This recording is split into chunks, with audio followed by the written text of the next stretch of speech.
What's up, everybody, and welcome to my Impact Wrestling review. A lot going on in the show tonight. This is the Bound for Glory Go Home show tonight before this Saturday's pay-per-view. A lot going on in the show tonight with a very stacked card for this Saturday. Let's see what they can do into the final hype before Bound for Glory this Saturday. We do kick it off with a somewhat of a fatal five-way to see who will be the 20th entry in the Call Your Shot, gauntlet that's going to be going on this Saturday, and that had to do with Heath, Jake Diener, Hernandez, Alicia Edwards, and Rhino, which I feel like they had to do anything to wrestle around Alicia and whatnot. But this whole battle royale was just to fill up time. It ended up with Rhino goring Alicia, but Hernandez got out the way, and then they're rolling up Rhino. So basically, Rhino now, since he was pinned, he will be number 1 in the Call Your Shot Gauntlet Battle Royale, and Hernandez will be number 20 and whatnot. This was basically just to eat up time and everything. Not much I can really say about this Gauntlet or whatnot Battle Royale. Yeah, all I can say is we'll have to just see who wins it this Saturday and whatnot. I remember last year when I went to Bound for Glory, I remember Eddie Edwards winning it last year, which, I look at that battle royale. Like I said, you win, you can get a title shot anytime of your choosing and whatnot. Because I just kind of remember last year, and I figured Eddie was going to win, just kind of knowing what was going down. And this year, I don't know what they got going on, but this was just to eat up time. Rhino's number 1, Hernandez is number 20. Next, we got an interview with Jimmy Jacobs, who was interviewing Moose, asked him if he was happy to get his TNA title back. Moose said he's fine, but Jimmy Jacobs went on to say, you don't look fine. But Moose said, you my therapist or something? Okay, so you're happy, this person's happy. Nothing's happy, okay? Nothing is. And after he left, Jimmy Jacobs was still sitting there, and then he got kidnapped by EC3's hooded guys, or whatever these people that have been walking around messing with Moose for the past few weeks, who EC3 has hired. I don't know. Johnny Bravo was yelling at the whole, groomsmen or something for this wedding next week, and Jake hired Caleb Conley with the K to be the photographer and whatnot. So not much I could say from this. And Taya walked in, seeing I guess this whole thing is in planning going well. Next, Deonna Purrazzo cut a promo about her match this Saturday for the title, the Knockouts Championship, as she kind of went on to say that, she wants to be the greatest Knockouts champion of all time, and with her elegance and ability that she rises to pressure, and talked about the legacy of this title, how it's been here for almost 20 years as they show video clips of past champions from Gail Kim to ODB to Angelina Love, Mickie James, and several others, and that she wants to, respect the legacy of this title, and that that Kylie's happy demeanor is not just a strategy, and that her emotions have just left her emotional and whatnot after what, she's been doing lately. And Deonna said Kylie's becoming unhinged, and she knows that she can't win this Saturday for the title. So a very good promo from Deonna Purrazzo. Deonna Purrazzo, which has just been on a roll in Impact ever since she's got here, is doing real good. And a very good promo also to hype the matchup for this Saturday. So this was good, real good for this little video package. Rosemary went against Havoc. Basically, this was to see if Rosemary wins, she gets to bring James Mitchell back from the undead realm, or resurrect them or whatnot. Just the match was kind of short and everything. I can't really say much of this. I don't really want to see the undead realm in general. I was glad when it ended. I guess they want to bring James Mitchell back for this wedding next week. I don't think he'll be on Bound for Glory, but he'll be here on next week's show for whatever they're doing with this whole wedding and whatnot. So I can't really say I don't really care that much about it, because I just don't give a crap about the undead realm or anything, and I don't even know where this is going. Hopefully we can get past this Johnny Bravo and the Wrestle House thing, and all these guys can go back to doing something, whatever separately they were doing. Like some would say, you got all these women and these tag titles and whatnot. Just I don't know. Just makes when that tag titles, but you got these tag teams of women, make a tag title or something like you did before, because like I said, the Knockouts division is stacked, but with all these tag teams, they could get some titles though now back, if you ask me. Next, Kylie Ray cut a promo talking about going against Deonna Purrazzo this Saturday, and she was hurt when she was forced to watch Deonna break Susie's arm, and Kylie said she's apologized for exploding on attacking both Deonna and Kimber, but she knows that Deonna has ulterior motives, and it's more than just the title. But she says she's going to keep it together and get the championship this Saturday. She wants people looking at home to, little girls home to look up to her and everything when she wins that Knockouts championship.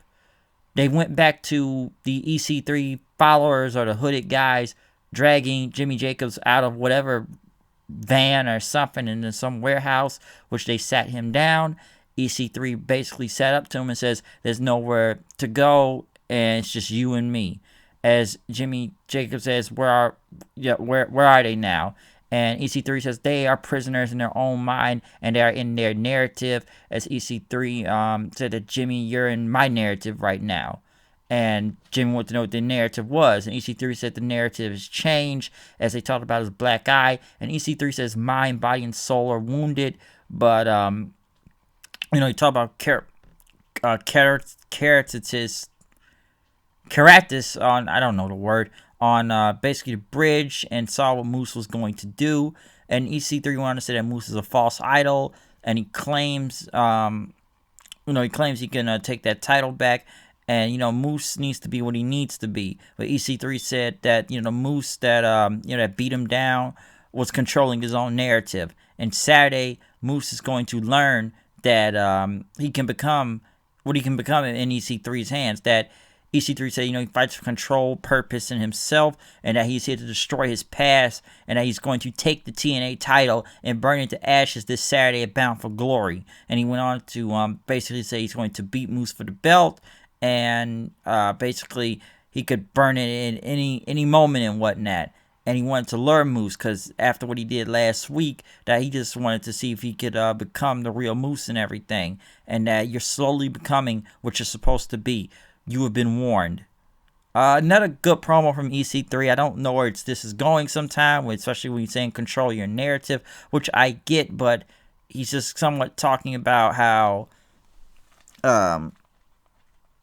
I don't know a little sometimes, but it's real good, okay? Just basically calling Moose a false idol and a false this and whatnot. Then again, EC3 is all over the place right now between Impact and Ring of Honor right now. So he's basically doing the same thing of the whole control your narrative thing on being on both Ring of Honor and Impact TV right now. But he will be Bound for Glory this Saturday to face Moose in an undisclosed location. We still don't know that undisclosed location yet. Like I said before, like last week, some people believe it's the Impact Zone, which would make sense. It's the TNA title and whatnot, but I'm not really sure myself where this is going to go. But I am intrigued by the whole Moose and EC3 feud and where they're going to be this Saturday. Sami Callihan went against Eddie Edwards. This was an okay match, basically, until, Sami Callihan got his phone and pressed the lights. Ken Shamrock came in and attacked Eddie Edwards, trying to break his ankle and whatnot, after, Callihan got the win on him. I don't know where this hacking thing is going. I don't even really know why Eddie Edwards is facing Ken Shamrock this Saturday, now that I think about it. But I guess we can just see what happens. But I don't even know where this is kind of going right now, if you ask me, between this whole Eddie Edwards and Callihan thing with this feud, okay? I feel like they just had to add a match at the last minute for this Saturday for Impact, but then, they're supposed to be putting Ken Shamrock in that Hall of Fame or something, so we'll see what goes with that, but I don't even know where this feud is going. Next, Willie Mack, TJ Perkins, Trey Miguel went against Chris Bay, Jordan Grace, and Rohit Raju. Basically, all 6 of these people will be in a 6-way scramble for the X Division Championship this Saturday. A good match with Chris Bay ended up turning on Rohit, and he ended up running to a super kick from Trey, which Trey ended up pinning Rohit for the victory. Honestly, this is just, to get Rohit, trying to do any type of means necessary to keep on to that title by being cocky, which I think he will be doing this Saturday. Honestly, I do believe he needs to win this title to retain, just to keep pulling this whole cocky thing going on. Because, honestly, my money would be on Chris Bay to win, since I didn't feel like his reign didn't really go on that long, and just kind of ran with the Rohit Raju. But I do believe Rohit does need to retain the belt, though, this Saturday, if you ask me. If they're going to keep going with this, like I said, with him just being cocky and whatnot, how will he escape Mount for Glory with the X Division title? The only thing I will say, do not put the belt on Jordan Grace, okay? Just don't do it. Even I'll say, you have not learned from Tessa, don't do it, okay? And I think somebody said Tessa went on, not Tessa, but Jordan Grace wanted to talk about, got mad at fans, everything for, I guess, shitting on her for being in this match and went on the whole intergender wrestling thing. I've already talked what I've said about intergender wrestling before. Like, it's not going to be everybody's cup of tea and whatnot. I know it happened a lot in Lucha Underground, so I'm not really surprised it's happened before and whatnot. But is this a good idea? But honestly, do not have a winning championship. Learn, like I said, if you not learn from Tessa, I remember being Bound for Glory last year. I'm glad she didn't win that title last year and whatnot, the X Division belt, because that would have been bad, especially with a live crowd there that was really hyped for that match. But do not put the title on Jordan Grace. That'd be a very bad idea, okay? Next, Gia Miller interviewed Eric Young as he talked about Bound for Glory, that none of this is his fault, that these people brought these on themselves, okay? And, that this was all because of Rich Swann, Scott D'Amore, and people that got in his way. And, he just tried to do what he had to do, but they got in his way and they got destroyed and whatnot. And basically Eric Young does not blame himself that this was all on Rich Swann, it's on Chris D'Amore, and that bodies will keep falling if they try to stop him and whatnot. And next thing you know, Rich Swann ended up pretty much jumping out of nowhere, brawling with Eric Young outside the building into a parking lot. They ran to a camera. Honestly, I'm kind of thinking that EY may retain now for some reason. I don't know why. I do believe he's gonna retain the belt. Like, I like Rich Swann, but I don't know if this is time to win the title, though, to be honest, especially at Bound for Glory. So I'm still kind of going with EY to retain the belt, just because his heel persona is looking great. All right, but in the main event, though, we got the North versus the Good Brothers out there. Good tag match, but end up in another no contest, which is probably the best idea, so we don't have none of these guys beating each other.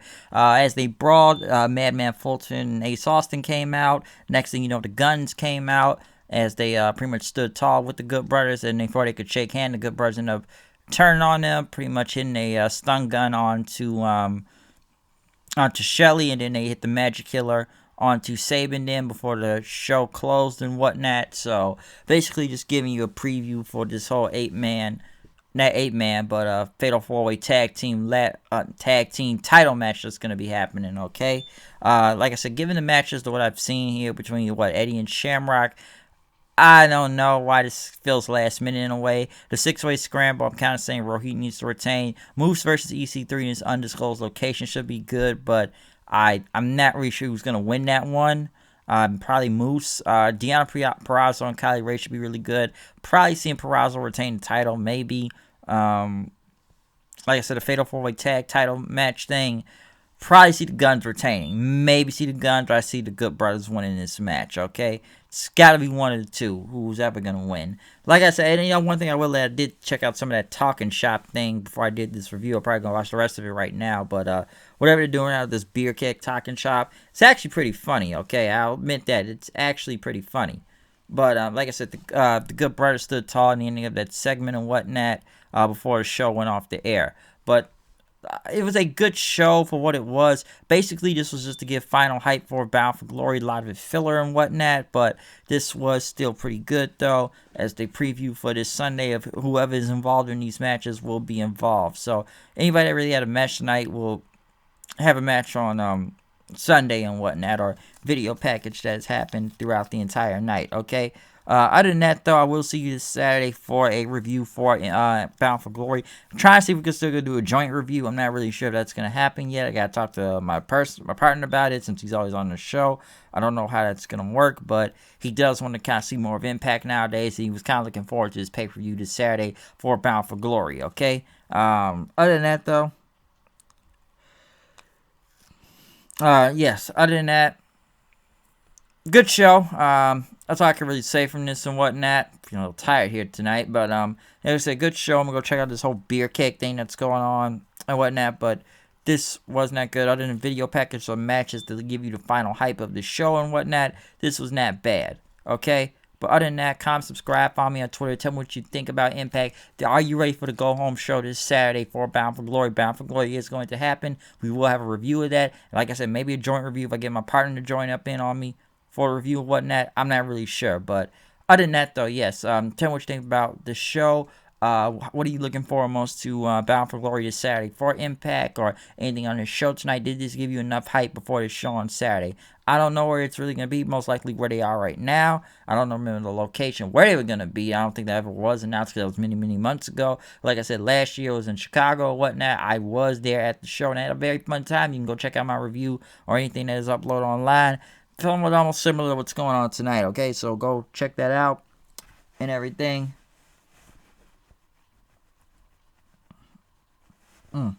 Yeah, definitely go check that out, okay? But yeah, other than that though, I think I'm done from here. I'm out. See you tomorrow for another NXT and AEW review and whatnot, and we will see what happens this Saturday for Bound for Glory, folks. Other than that, I'm out of here. Peace. Wrong finger.